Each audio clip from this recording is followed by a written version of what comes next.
Hello guys, how are you all? And I welcome you to my study mode channel, and this video is completely based on class 9 science lesson number 4 measurement of matter.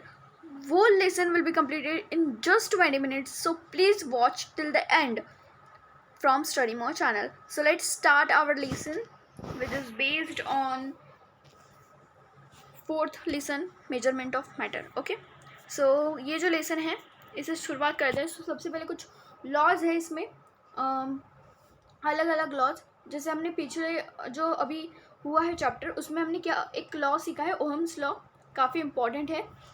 और इस chapter में हम सीखने वाले हैं laws of chemical combination. So laws of chemical combination तो हम ज़रूर सीखेंगे, लेकिन उसमें दो तीन लॉज हैं.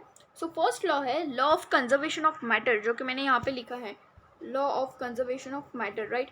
So law of conservation of matter, तो मैंने कुछ लिखा है नीचे. यहाँ पे है रिएक्टेंट्स, यहाँ पे प्रोडक्ट्स है, और एक एरो है, ठीक है. उसके नीचे लिखा है total weight equals to total wait.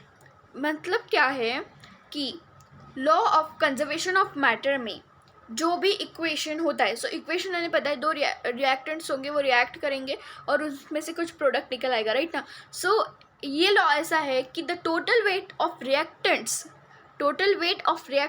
Is equals to total weight of products. मतलब समझो, अगर आप दही बना रहे हो तो आप दूध से बनाते हो, सो जितना दूध लोगे उतना ही दही बनेगा, बराबर. 5 लीटर दूध लोगे, 5 लीटर दूध का बनाओगे तो 5 लीटर ही दही बनेगा. मतलब वेट क्या है, या फिर क्वांटिटी तो छोड़ो, लेकिन वेट जो है, weight will be the same. If you are taking 5 kg of rice and you are making steamed rice of that one, मतलब आप उसका कुछ चावल बना रहे हो, भात बना रहे हो, सो 5 किलो का ही भात बनेगा ना. मतलब जितना अमाउंट का आप रिएक्टेंट ले रहे हो उतना ही अमाउंट का प्रोडक्ट निकलेगा. So that's why the total weight of reactants is equals to total weight of products. This is our first law. ठीक है, law of conservation of matter. So take a screenshot of this right now. It is very and very useful for all of you. Okay, hope so you have taken. And now our second slide is here. So ये जो हमारी slide है, इसमें दूसरा law मैंने लिखा है, और वो है law of constant proportion. So law of constant proportion is the proportion of weight of the constituent elements in the various samples of a compound is fixed. मतलब क्या है कि the proportion by weight of the constituent elements is in the various samples of a compound is fixed. मतलब कोई भी अगर कौन से भी proportion का जो भी weight है, जो भी कॉन्स्टिट्यूएंट एलिमेंट्स हम ले रहे हैं, जैसे कि मैंने एग्जांपल में हाइड्रोजन और ऑक्सीजन लिया है, सो उसका जो प्रोपोर्शनल वेट होगा, मतलब एक कंपाउंड होगा, वो फिक्स होगा और उसे हम एटॉमिक नंबर कहते हैं. तो सारे जितने भी एलिमेंट्स हैं, मतलब पीरियोडिक टेबल में जितने भी हैं, उन सभी के एटॉमिक नंबर फिक्स्ड है, और सभी के फिक्स्ड है. तो एग्जांपल मैंने एक लिया है यहाँ पे, वो है hydrogen and oxygen. So hydrogen और ऑक्सीजन, हाइड्रोजन का एटॉमिक नंबर 1 है और ऑक्सीजन का 8 है. सो H2O क्या होगा, 1:8, because hydrogen plus oxygen reactant से उसका प्रोडक्ट हमें पता है H2 ही आता है, मतलब वाटर, और वाटर का रेशो यानी H2O का रेशो है 1:8. सो 1 हाइड्रोजन का रेशो, ऑक्सीजन 8, राइट. सो H2O इस तरह से 1:8 means for 9 gram of water, अगर हमें 9 ग्राम वाटर चाहिए, so it needs 8 gram oxygen and 1 gram of hydrogen. ठीक है, अगर हमें 9 मॉलिक्यूल्स चाहिए H2O के, तो हमें 8 मॉलिक्यूल्स ऑक्सीजन के लगेंगे और 1 मॉलिक्यूल्स हाइड्रोजन का लगेगा, तब जाके हमारा H2O जो है वो फॉर्म होगा. ठीक है, सो इस तरह से होते हैं एटॉमिक नंबर्स. सो ये था हमारा second law, law of constant proportion. And take a screenshot right now. And the third one, so atom. अभी हमारा जो चैप्टर है वो एकदम सेकंड टॉपिक उसमें शुरू हो रहा है. सो सेकंड टॉपिक ऐसा है कि एटम. सो एटम क्या होता है, साइज, मास एंड वैलेंसी, इतना हमें देखना है एटम का, जो कि काफ़ी इंपॉर्टेंट है. सबसे इंपॉर्टेंट यही है इस पूरे टॉपिक में. सो प्लीज़ ध्यान से सुनना. साइज़ क्या होती है, सबसे पहले एटम की साइज़. सो एटम बहुत ही टाइनी होते हैं, बहुत ज़्यादा टाइनी. हम उसे नेकेड आई से मतलब कभी जज ही नहीं कर सकते, कभी देख ही नहीं सकते.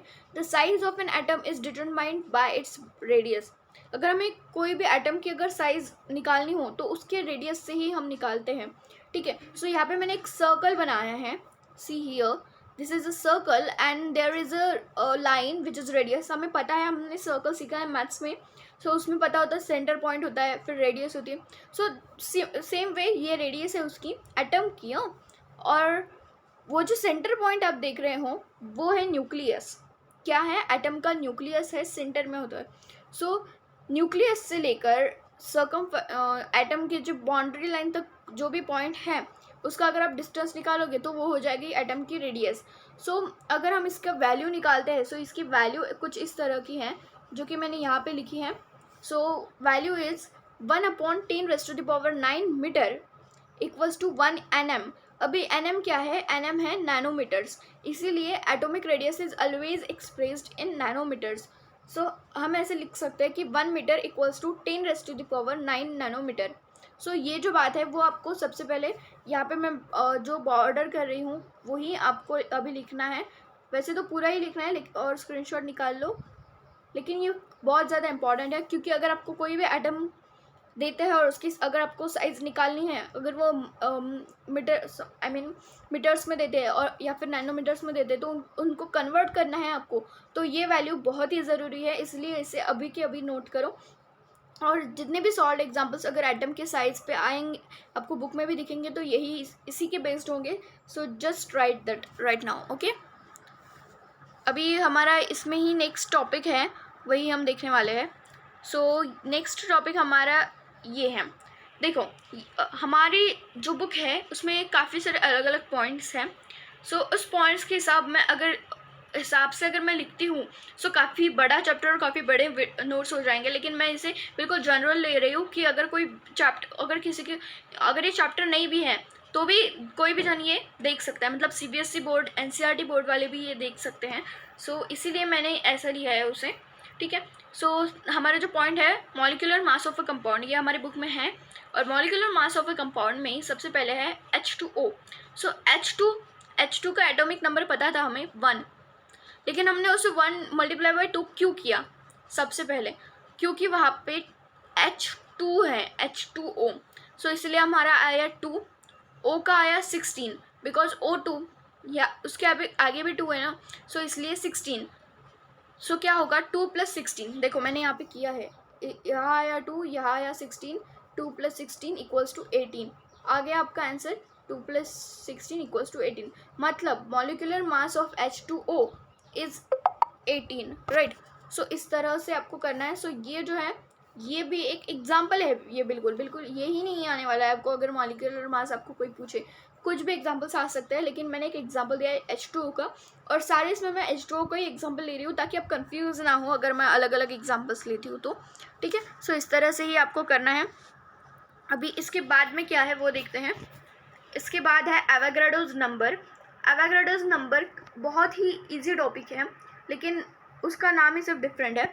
सो एवोगाड्रोस नंबर इसलिए उसका नाम है क्योंकि जिस साइंटिस्ट ने ये इन्वेंट किया है या फिर डिस्कवर किया है उनका ही नाम एवोगाड्रो था. ठीक है, इसीलिए. सो अभी हमारा जो टॉपिक है उसकी तरफ चलते हैं. सो मोल, सबसे पहले मोल देखते हैं कि मोल क्या होता है. So a mole is a quantity of substance whose mass in grams is equal in magnitude to the molecular mass of that substance. मतलब जो भी कोई भी सब्सटेंस का जो मॉलिक्यूलर मास होता है, जो कि हमने अभी देखा, तो मॉलिक्यूलर मास जो होता है उसके इक्वल होता है मास इन ग्राम्स. मतलब अगर कोई भी सब्सटेंस है उसका जो भी मास होगा वो अगर मॉलिक्यूलर मास का इक्वल है मैग्नीट्यूड में तो वो मोल है. ठीक है. सो मोल हम ग्राम में लिखते हैं और मॉलिक्यूलर मास हम डाल्टन में लिखते हैं. ठीक है, यहाँ पे मैंने लिखा भी है. ठीक है. सो यहाँ पे ऑलरेडी बॉर्डर्ड है. So just write them right now. अभी एवोगाड्रोस नंबर की जो वैल्यू होती है और मोल की जो वैल्यू होती है वो सेम होती है, और वो वैल्यू मैंने यहाँ पे लिखी है 6.022 मल्टीप्लाइड बाई 10⁻23. ओके. सो ये होते हैं वैल्यू ऑफ मोल या फिर एवोगाड्रोस नंबर. सो आपको अभी सबसे पहले आपको क्या करना है, मैं इसे बॉर्डर कर रही हूँ, आपको ये लिखना है. ठीक है. सो इस स्लाइड से हमें इतना पता चलता है कि Avogadro's number is nothing but the value of a mole. ठीक है, इतना ही हमें इसमें देखना है, बाकी कुछ भी नहीं है. और ये जो वैल्यू है ये आपको याद रखनी है कि Avogadro's number is 6.022 multiplied by 10⁻23 and it's equal to the value of mole. Okay, I hope so you have written. And our next slide is recapitulation, and this is the last topic of our video. So recapitulation, what is recapitulation? So इसमें radicals, ठीक है, क्या है सबसे पहले, और main topic है radicals. सो इसमें दो टाइप्स के रेडिकल्स होते हैं, एक बेसिक रेडिकल, एक एसिडिक रेडिकल. सो अगर मैं एक एग्जांपल लूँ, NaCl, Na पता है सोडियम, Cl पता है क्लोराइड. सो क्या है ये, NaCl सोडियम क्लोराइड है, तो एक आयोनिक कंपाउंड है ये, ठीक है. सो Na क्या होता है, पॉजिटिव होता है, पॉजिटिव यानी कटायन होता है, और Cl जो होता है, Cl वो नेगेटिव होता है, मतलब वो अनायन होता है. सो ये होता है एक आयोनिक बॉन्ड. सो देखो मैंने क्या लिखा है वहाँ पे, cations are positive, anions are negative. So अगर कटायंस है तो वो बेसिक रेडिकल होगा, अगर अनायंस है तो एसिडिक रेडिकल होगा. दैट मीन्स कि Na जो है, सोडियम जो है, वो बेसिक रेडिकल है, वो बेसिक है यहाँ पे, और जो क्लोराइड है वो एसिडिक है बिकॉज इट्स अनायन, ठीक है. सो इसीलिए Na2SO4 जो है, सो इसकी वैल्यू जो है, सो Na की 1 है और SO4 की 2 है, ठीक है. इस तरह से आपको ये सब रेडिकल्स जो है वो आपको याद रखना है कि कौन सा कैटायन है, कौन सा एनायन है, प्लस माइनस से पता होना चाहिए. और अगर कैटायन है तो बेसिक रेडिकल है, और एनायन है तो एसिडिक रेडिकल है. इतना ही है इसमें, बाकी कुछ भी नहीं है. एंड आई थिंक सो एक बात मुझे यहाँ पे एक बतानी है कि यहाँ पे मैं लिख रही हूँ कि